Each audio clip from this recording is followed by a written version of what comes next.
I'm definitely in her seat right now.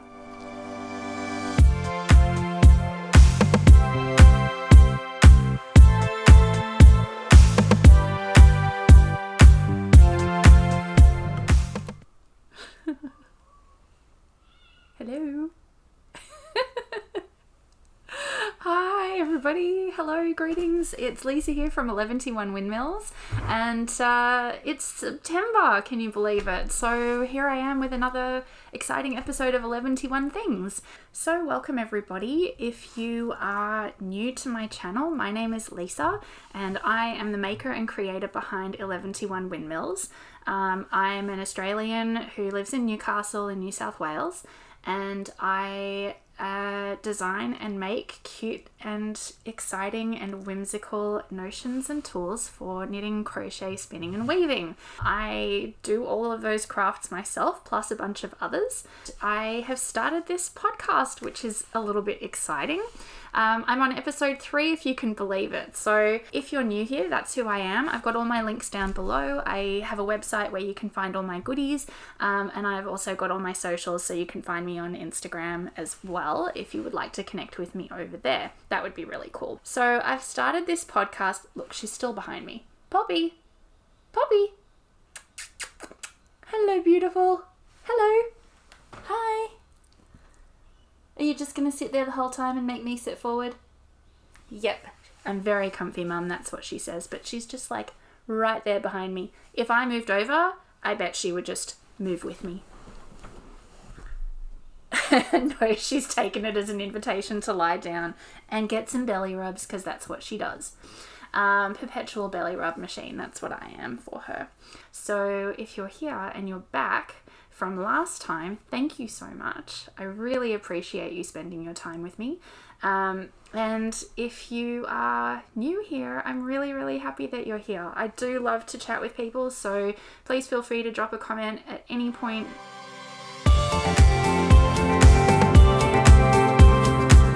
Okay, so as I said, I'm doing a little bit of a Westknits retrospective for my episode this month. I thought it would be really interesting to kind of have a look at a couple of the finished objects that I've made, and also my graveyard of unfinished MKALs. Maybe if you recognize some of my comments, or it sounds familiar to you when you were having your own Westknits experience, you could pop a comment down below and tell me what happened with you and your situation. I feel like I had a really good run of mystery knit-alongs, and then suddenly things kind of took a bit of a downhill turn in terms of me being able to complete projects, and there's a number of factors that came into play at the time, but I think it's always interesting to go back and look and think about what was happening at the time when you were doing the projects, and all the factors that were affecting you, and maybe why you finished or why you didn't finish, and that kind of thing. So I don't know about you guys, but I find that sometimes knitting a project at a particular time of your life can kind of imbue the feelings and the vibes that you were experiencing at that point in your life, especially if it was, you know, a period of significant change, or there were significant events happening in your life at the time, positive or negative. And so picking up that piece of knitting, no matter what it is, can really make you feel... anyway, this happens with me. It really makes me feel reflective and think about the time that I put into the project and the things that were happening to me at the time. So not only will I tell you about the piece of knitting, but I'll also tell you about some of the things that were going on in my life, and the feelings that kind of I think that I experience when I pull the shawl out to wear. So we're going to go in chronological order. So the first one we're doing is 2020, which is the first one that I did, Slipstravaganza. I can't show you the whole thing because it's just too big, but I can't even see. I'm going to peek through the holes and see if I can... Yeah, there we go. Hello! I'm such a dog, sorry. So this is the Slipstravaganza that I made. I'd love to be able to see you and hold it up. I have to learn how to do this. Okay, this is better. I'm not going to get a sore arm at all. So this was the 2020 Westknits Mystery Knit Along, and it was my first one that I had ever done. And I wasn't like a new baby knitter, but I had returned to knitting from quite a long break. And when I say a long break, I mean that I learned to knit as a child. I did a bit of crochet in high school, and then I kind of dropped it again until I started having children.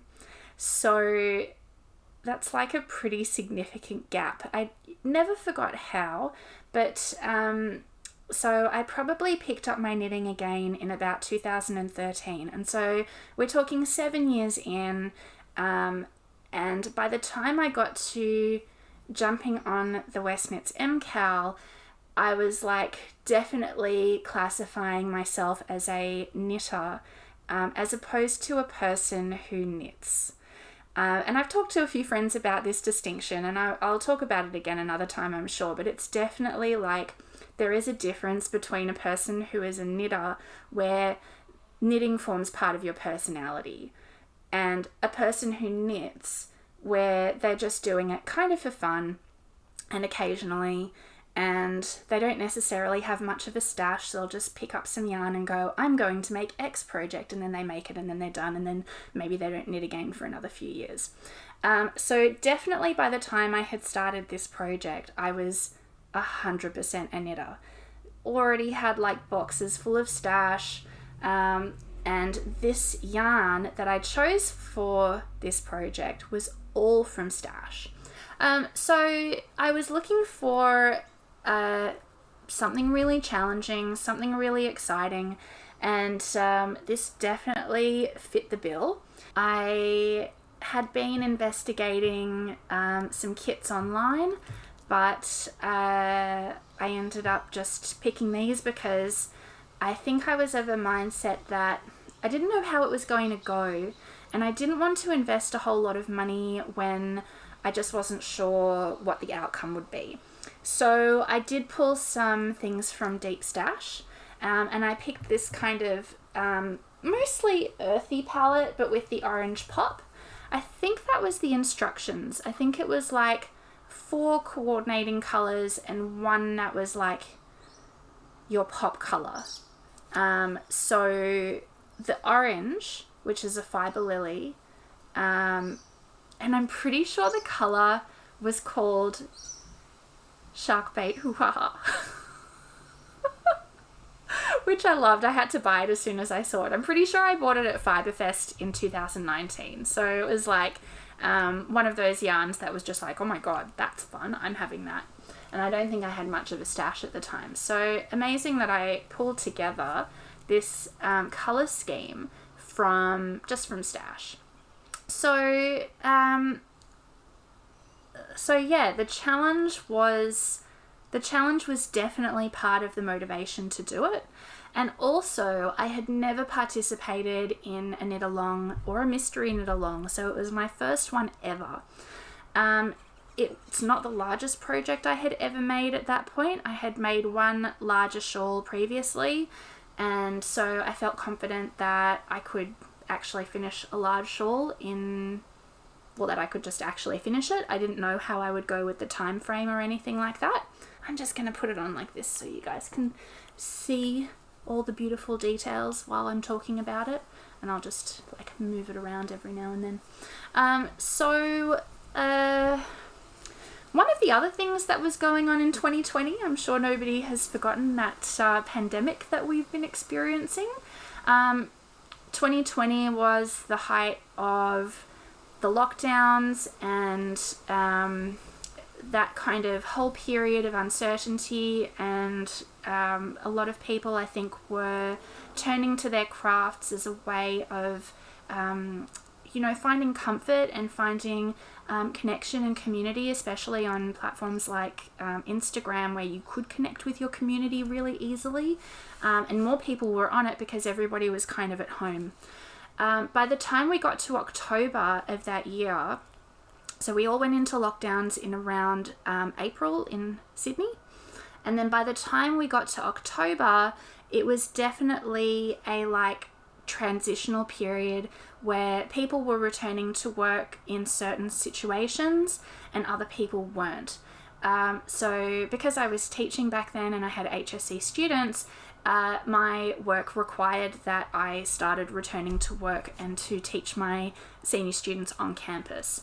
So I had this really, really stressful period of time where I was going back and forward between home and school multiple times a day to go in and teach my classes face to face, and then come home and continue teaching online because I didn't want to be out in a community environment around other teachers. I didn't want to be sitting there at my desk in the staff room in a closed air circulation environment.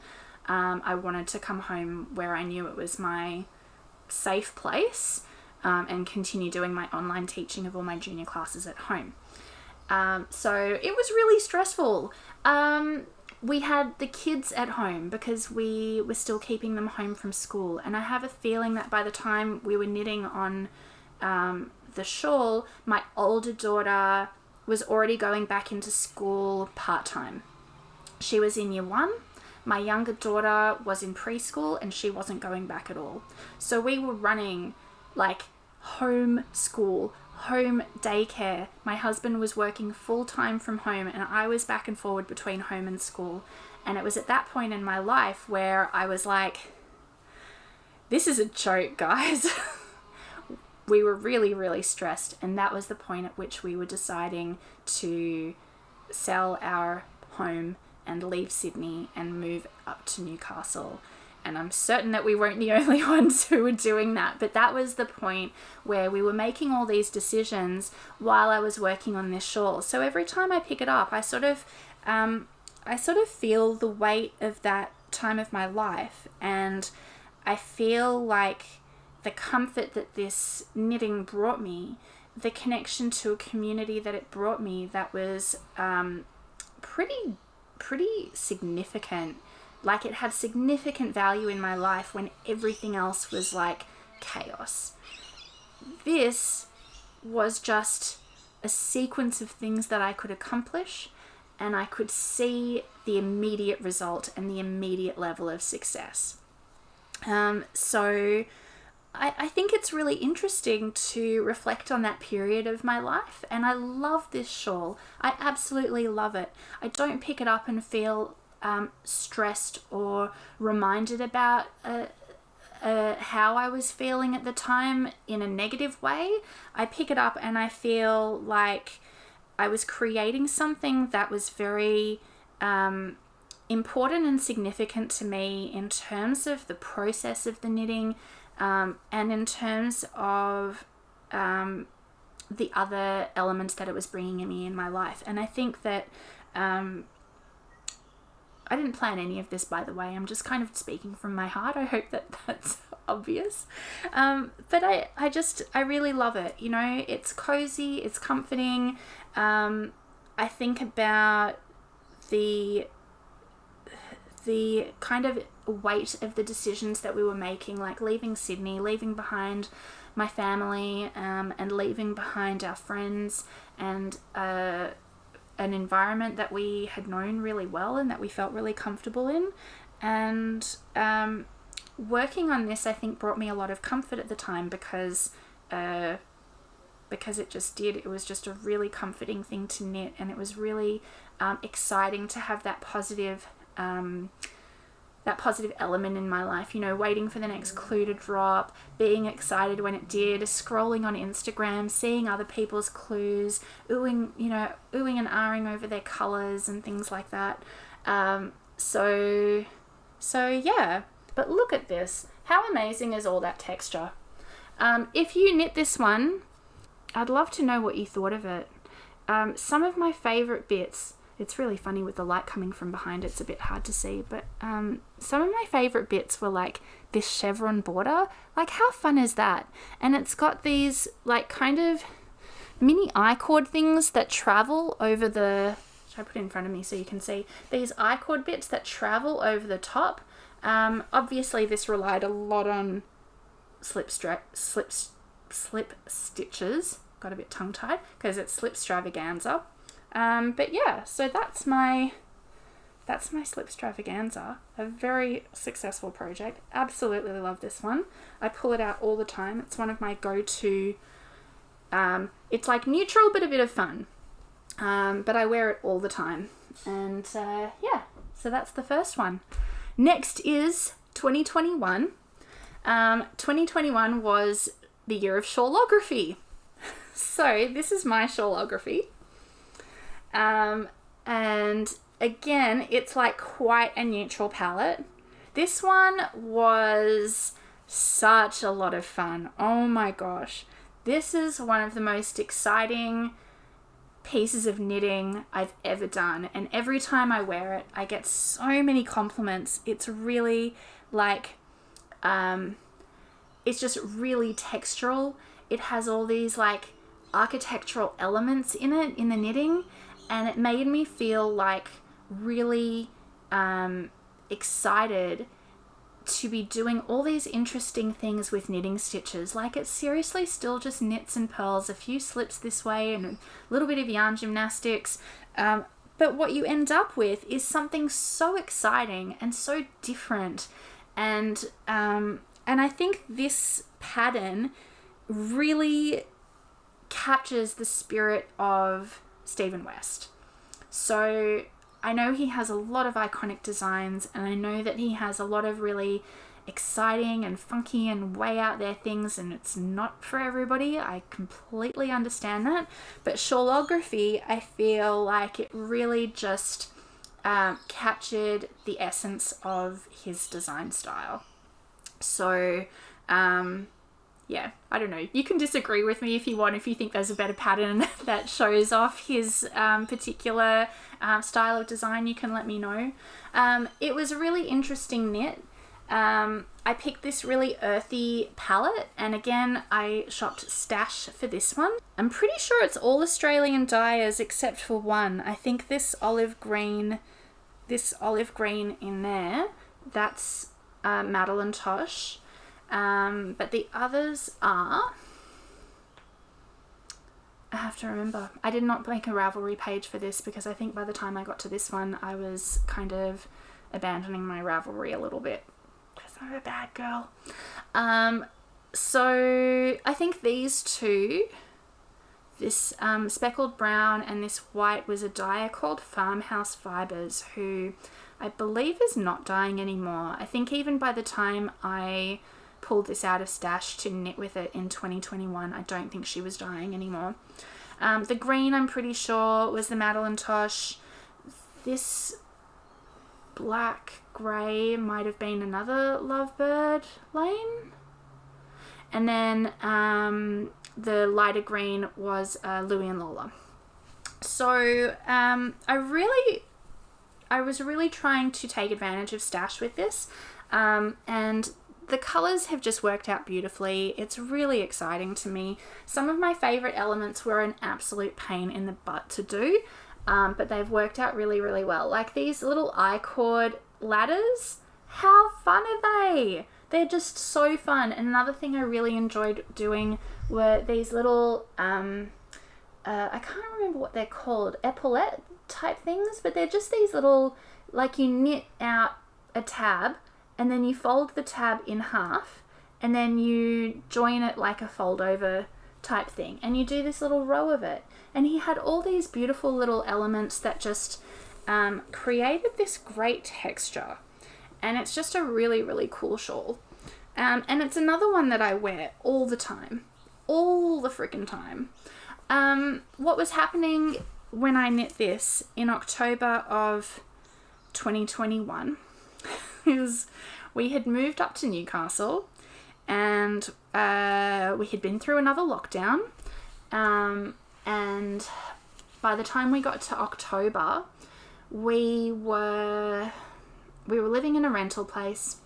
We had bought this house, but we were sort of planning and getting ready to move out of the rental and move into my parents' house, which was another really stressful time because I was trying to knit and start my business and look after the kids and learn a whole new environment and make new friends with all the new parents and that kind of a thing. Had to sign up for Facebook. Oh my gosh, like of all the traumatic things in my life to deal with. So again, another pretty stressful period of life. And I feel like at that time I was starting to really connect with my community online in a really much more meaningful way than I had been before. And doing this knit along made a really significant difference. I think that I got into lots of really interesting conversations with people and lots of really fun things, you know, comparing each other's colours like you would do at knit night, you know, but online and with like a huge amount of people. And it was really fun, and it was really nice, and it was really lovely, and it was really grounding to be able to connect with people over something that we were all so passionate about and something we were all having so much fun with. And I think that the style of this project made it really, really exciting. And I think that we could all kind of vibe together on that. If you did Slipstravaganza, or if you did Shawlography and you didn't finish, I want to hear from you, and I want to know what it was about those projects that kind of stopped you, because I find it really interesting to know what are different people's takes on it. I love those ones. I think I was in a different place kind of mentally and emotionally when I made those compared to the ones that I haven't finished. And my business was definitely in a different place. So I had different factors that were affecting me and my life at the time. So I think that plays into it a little bit as to why I finished those two and I haven't finished these two.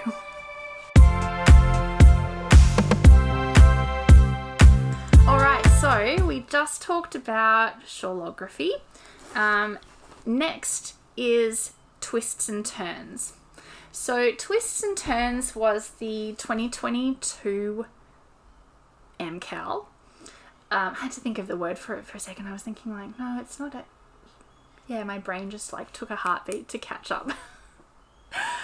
So Twists and Turns, after having done a really neutral kind of not very bright kind of soft palette on my Shawlography, I wanted to do something that was really high contrast, high graphic with a pop of color.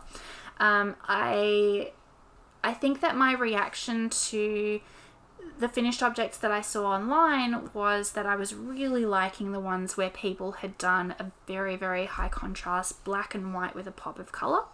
And so I kind of wanted to do something similar to that. And this time I got a kit.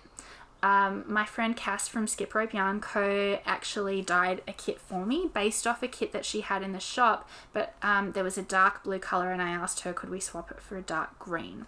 So it will be very telling when I show you how much I actually knit, but you can see based off how much yarn I have left. There. So that's a really super dark green. It's coming up way more blue on the screen than it is actually in real life. It's very foresty dark green. And this one is affecting the white balance heaps because it's so fluoro, but it's like a really, really bright orange. You have to take it away. Can you see how the color just changed? And a white. So I got the graphic element with these two colors. So instead of a black and white, I went with a green and white one. And then the bright orange, I really wanted something that was fun and that had a bright pop to it. And this is what I've done so far. when you guys see it, I hope you'll recognize and go, oh yeah, I remember the one with the braids. So you can see where I was going with this, with the high contrast, come on focus, with this high contrast, really graphic element for this design. And I haven't frogged it because I guess I haven't 100% given away the idea that I will finish it. I don't know about you guys. I saw some really, really beautiful finished objects once the MKAL was over. But doing this kind of killed a part of my soul in a way. I'm sorry, Stephen West. I've the utmost respect for you, 100%. I know that not every design is going to be everyone's cup of tea, and I was pretty slow doing this. This time of the year in 2022 in October was the time that I was putting together my first ever advent calendar from the shop. And it's really funny to think about how, oh my arm's going to get sore, I'll just put it there. It's really funny, okay, stop falling down, move my hair out of the way. It's really funny to think about how stressed I was. But my business was still growing and things were still kind of, you know, picking up, and I decided, I think fairly late in the game, to do an advent, and so by the time I was like right in the thick of it, that was when MKAL was being kind of worked on. So I did clue 1. I think that I didn't get very far very quickly. I think I was very, very tired and anxious and stressed from all of the advent production experience that I was having for the first time ever. And as I saw the clues coming up on Instagram, and I was trying really hard not to see spoilers, but it's almost impossible. You know, people put up a picture on their stories, they put up a thing, they don't put on a cover photo, no matter how many times people ask them. And it's just par for the course. You know, you hope that people are going to do the right thing, but you know, they never do. So I was seeing the clues come out. Not only was I seeing the clues come out, but I was seeing the ones where people were having difficulty with their gauge, and where the pieces that they were knitting kind of didn't match up. I don't know if you guys remember or if you saw this one, but it had like this kind of long ribbon that you knit, and then that was like knit in that direction, that came out this way, and then you knit into it at a right angle. So it was very like pieced together. If your row gauge this way and your stitch gauge this way don't match, then they're going to end up like all kind of weird and skewed. And I saw a lot of people whose pieces were coming together in kind of a weird way, and it wasn't sitting right. And I think that I was already having like not a great experience with this, and I was seeing those issues coming up in my future, and I was just like, yeah, no, I think I'm just not going to do it. So I've made this little piece. Look, I attempted to start clue 2. I've got my line of knitting in there. I picked up some stitches. I think I've knit about 4 rows into clue 2, and I think I'm just going to call it a DNF, did not finish. So if you have any suggestions for what I should actually do with this specific piece of knitting, because I'm lost, please drop me a comment. It's been sitting in this bag with the yarn for like 2 years, and it's like, could be the weirdest cushion cover on earth that wouldn't go with anything at home. I can't make it into a little skirt for a small person because all my people are bigger than this now. I really like the colours. Cass did a beautiful job dyeing the yarn. There wasn't anything wrong with the yarn itself, and I think there's nothing wrong with the pattern either. Like I've seen some finished ones that are absolutely stunning, and I just look at them and I go, wow. And I had friends comment to me and say, oh, when I knit this particular section, the knitting of it was joyful. I remember somebody telling me with that particular word, and it's always stuck in my brain, and I'm like, well, I guess I'm never going to experience that joy because I just can't get myself past this part. So if you finished your twists and turns, I would love to hear from you. What was it about this that was compelling to you? What made it exciting for you to knit? Was it the process, or was it the finished product? And that kind of a thing. So, or if you have any suggestions for what I can do with my little lizard bib, please tell me in the comments, because I hate for good pieces of knitting to go to waste. So, it's 2023 and we are up to Geogradient. Okay, so Geogradient was, it was controversial, is the bottom line. For if any of you knitted that or were around when the clues came out and people started knitting, this is going to be a little bit difficult for me to talk about. I have a smile on my face, but really inside I'm going, oh my god, what are you going to say now? Oh my god. Because I'm a crazy person. No. Look, I'll show you what I've done so far, and then maybe that'll help me relax into talking about the controversial bit afterwards. So this is where I kind of got up to. This diamondy bit in the middle is clue 1, and then the arrowy bits on the side was clue 2, which I did most of this side. I did all of this side, and then I started on clue 3, which were these like floats in front section. If you can see that there, it's like a pattern that's created from having the floats in front of the knitting. So I did, I'm pretty sure I finished that side. Maybe I didn't, because I'm halfway through a section, and yeah. And then on this side I got a bit of the way through clue 2 there on that side of the diamond, and then I abandoned ship, and I even have taken, oops, I just want to drape it over me so you can see it while I'm talking. I've even taken some of the colours out. So these were the colours that I had. This is a Prosper Yarns, this beautiful dark olive green there. And this is a Louie and Lola limited edition, I believe, she had for a club colour. And then this is Madeline Tosh. And then I also had this one with the peach in it, that's a Ching Fibers. So I pulled from stash for this one. I don't think I can talk about why I haven't finished without talking about the controversial issues. So when the first clue came out, people were knitting away on it. I actually had a beautiful kit that I bought from Hannah at Circus Tonic Yarns. It was a grey gradient. It went through from this light, very pale grey through to like a medium charcoal, and it had a rainbow speckle all the way through it. And I was really excited to use this fade kit for the MKAL.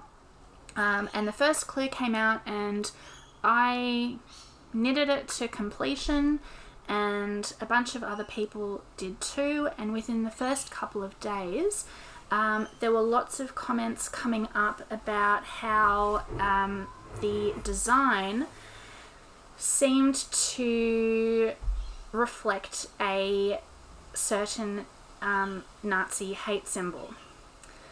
And I was like, oh my gosh, really? With my colour choice, it wasn't very obvious, but when I loaded up the Ravelry forum and I went to the Westknits MKAL chat thing and people were putting up their pictures, and I was scrolling through and I was like, yep, I can see it now. I can see it and I can't unsee it. And without even prompting my husband, I I just gave him my computer and I said, just scroll through this thread and tell me what you think about it. And he's scrolling and I could see his face just like, you know, doing a like WTF kind of look, and he's like, well, it looks like a, I don't want to say the name of the symbol, but he's like, that's what it looks like, the Nazi hate symbol. And so there was quite a lot of, I want to use the word discussion is probably the politest word that I can use to describe people's reaction over this being apparent in the shape. It was like in the shape of the square. That was the first clue, was this square bit, and it was prominently visible in kind of an elongated, stylized version. Totally unintentional. This was not, I don't believe in any scenario that Stephen West would have intentionally done this. So lots of people were saying that they were going to undo theirs and try a different variation. Similarly, lots of people were saying, I don't see it, I'm not going to change my knitting at all. People are overreacting. And I couldn't believe it. Like, I couldn't believe how people would know that this was apparent and that it was obvious and that it was upsetting and abhorrent, and that because they had done 3 days worth of knitting that they didn't want to change what they had done so far. I had a group of friends who we had done our cast on together, as we do pretty regularly. We do like a cast on for the Westknits knit along, just fun, get together at a cafe and do our cast on. We got together again, we had little grids of paper and colouring pencils, and we tried to rearrange how the colours appeared on the pattern to remove the appearance of that symbol. And in the meantime, Stephen West was up on YouTube, he was up on Instagram, you know, apologising. Like, there was a YouTube video where he absolutely lost it, like he was crying and emotional and that kind of a thing. Like, it was pretty full on, and it was pretty, it was a serious issue that came up. And I think he handled it really, really well. He came out with an alternative to Clue 1. And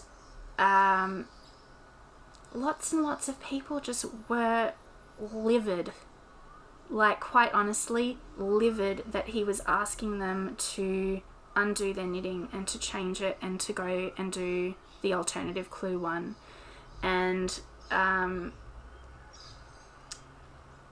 And so after having re-knit my Clue 1 in my new colour arrangement, it was too much. I wasn't going to do it that way. I undid it, and then I decided that I would pick new colours from Stash so that I could kind of breathe new life into the project and feel like I was having a fresh start. This is the part where it's kind of difficult for me to talk about because all of this stuff is very personal to me. Lots of people don't know, but I did talk about it at the time on Instagram and amongst my community. But I am from a family of Holocaust survivors. So my grandparents were captured by the Nazis, and they were in concentration camps in Europe in the war. This is really hard to talk about.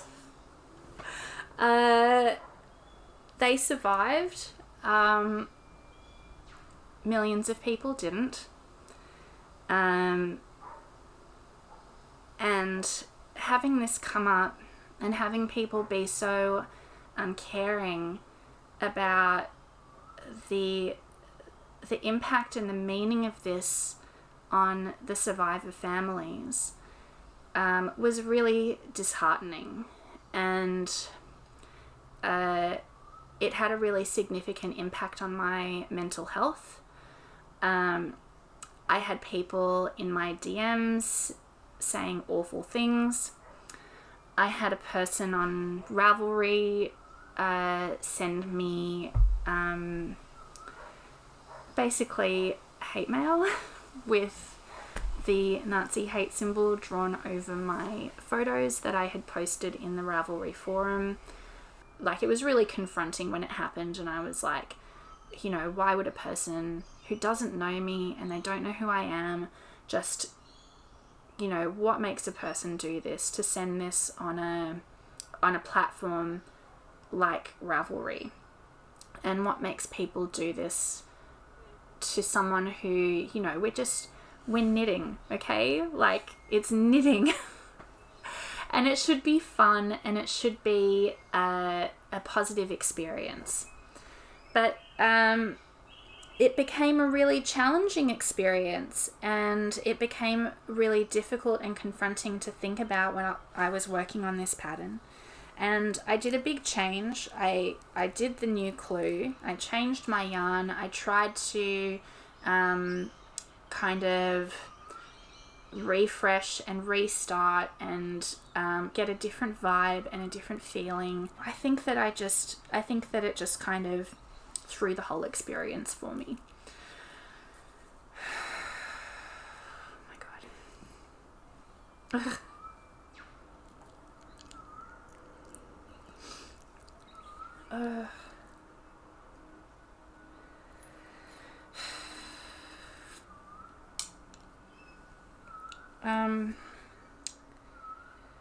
Yeah, so, I mean, look, it's pretty, right? They're pretty colours. I probably will frog this because the yarn is oh my god, sweetie, don't. I've just covered you with yarn and I don't want you to eat it. Sorry. I'm sorry, baby. Because the yarn is really, really lovely. I am irritated a little bit because this is the back. There's so many different pieces. Like, each of these stripes is a new start. So each of these bits is a different length of yarn. So when I undo it, I'm going to end up with this little, like, basket full of pre-cut yarnettes.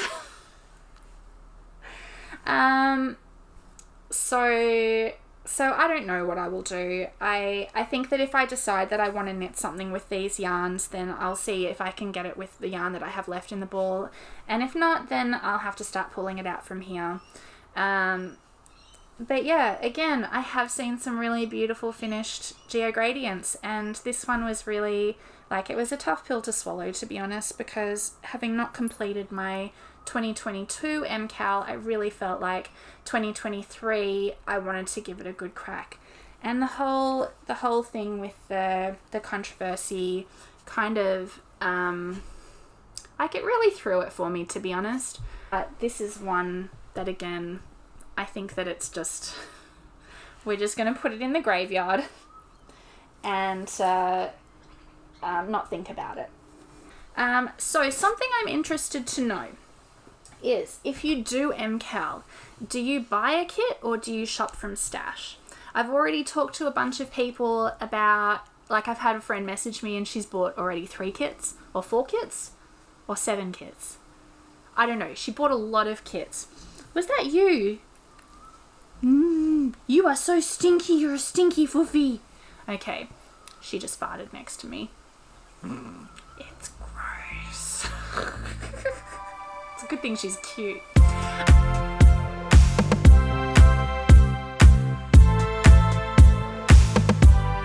We've got a whole basket of yarn to talk about. So I do want to talk to you about this year. It's 2024, everybody. Can I put a smile on my face and put all the rest of that rubbish behind me? I did acquire a kit this year. In the beginning of September, I actually went up to Brisbane for the 5th birthday party of the Yarn Bowl, a yarn shop up in Brisbane who I've been to once before.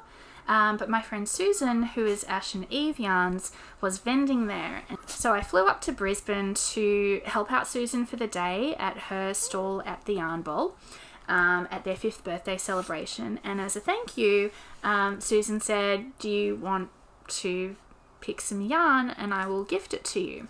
And so I decided I would pick a kit. It's very unlike me.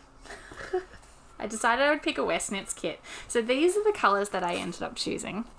So this colour is one that I have been after for a long time. This is that going to come out the right way? Cordelia. I think it's backwards. This is from her Buffy the Vampire Slayer collection. And Cordelia is absolutely one of my favourite characters. I even named my daughter Cordelia. Shh, don't tell anyone, I'm a big nerd. And so I was really excited about getting some of this colour.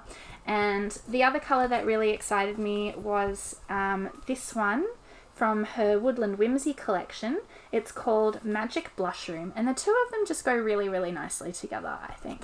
I think it's contrasting enough, but they are similarly toned so that you can actually, that you'll be able to sort of see the difference between the colours. I didn't want anything that was too low contrast. I wanted something that had a bit of contrast, but that was still tonally complementary. And I don't have anything that's like really in the pink family. And just in case, because I'm going to wait and see what the first clue is like before I cake up and start knitting. Just in case, I also got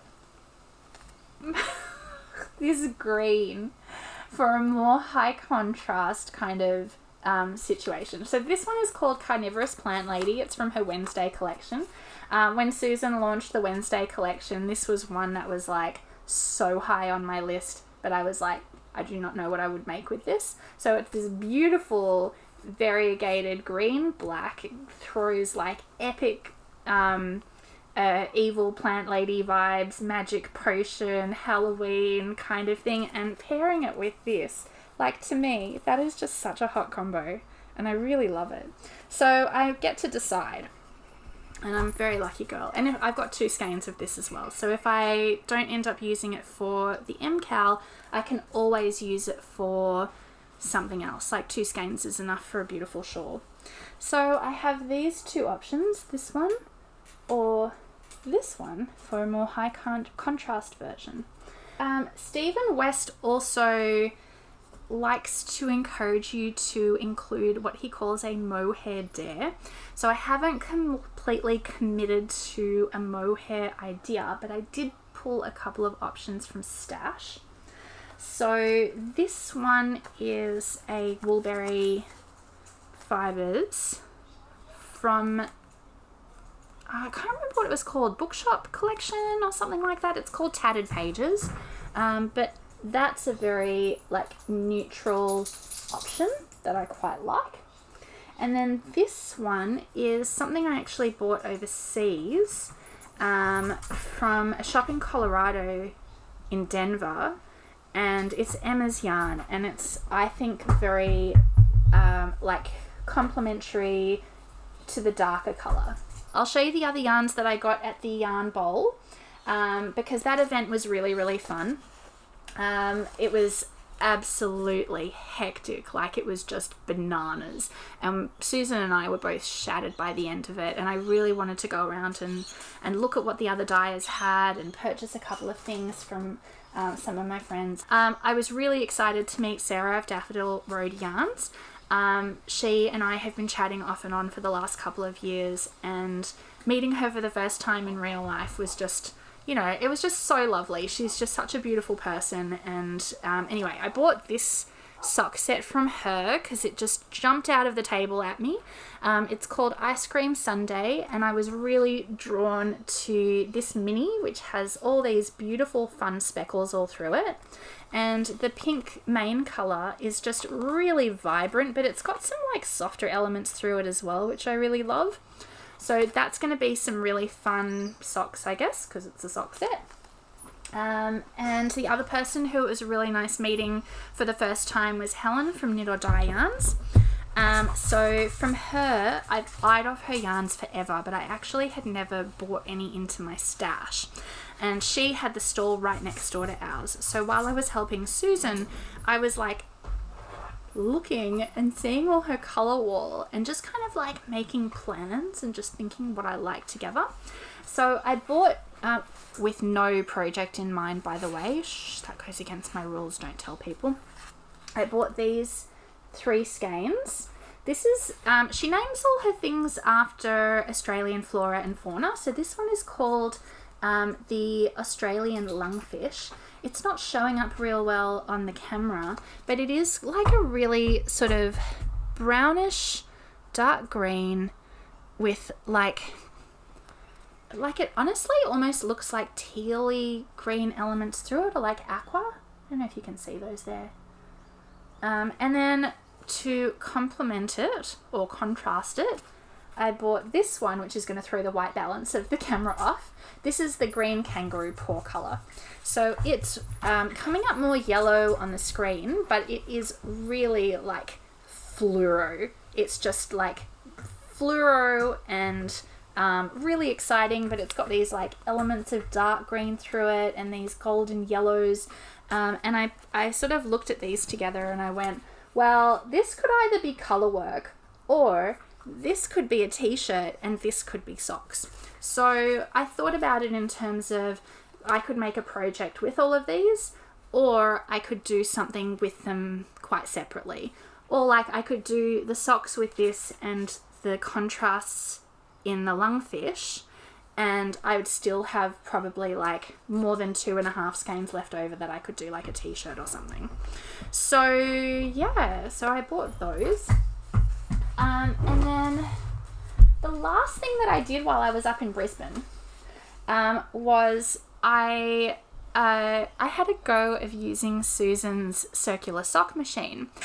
She has a beautiful circular sock machine, and I asked if we had time, could I grab a skein of Kitty's Got Claws and crank out a sock tube.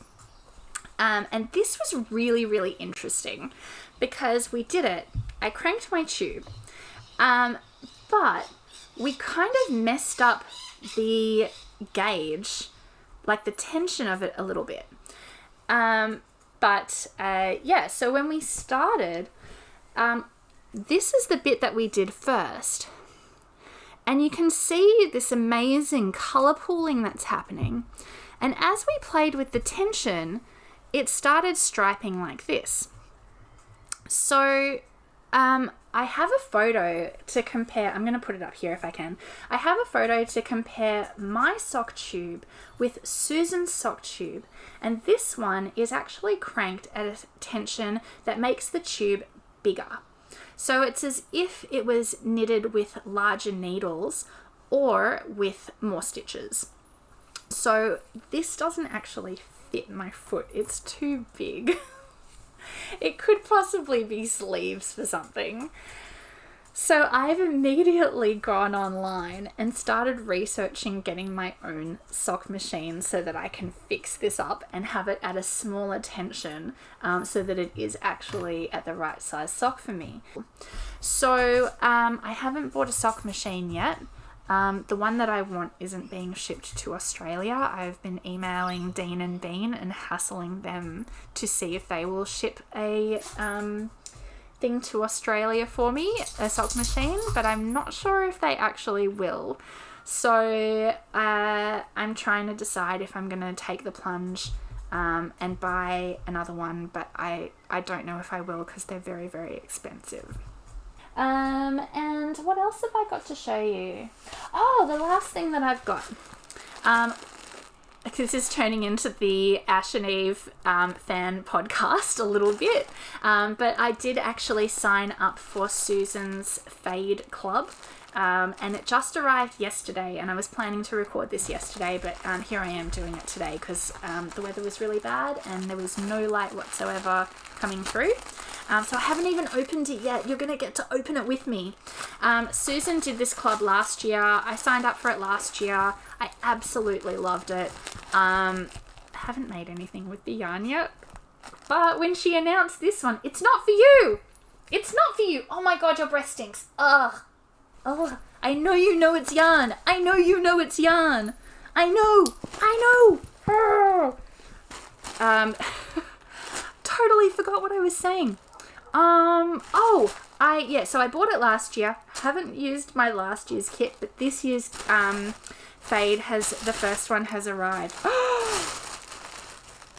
Oh my gosh. Oh my gosh. Okay. Oh, Susan. What a freaking genius she is. Okay, I don't think these are part of the club.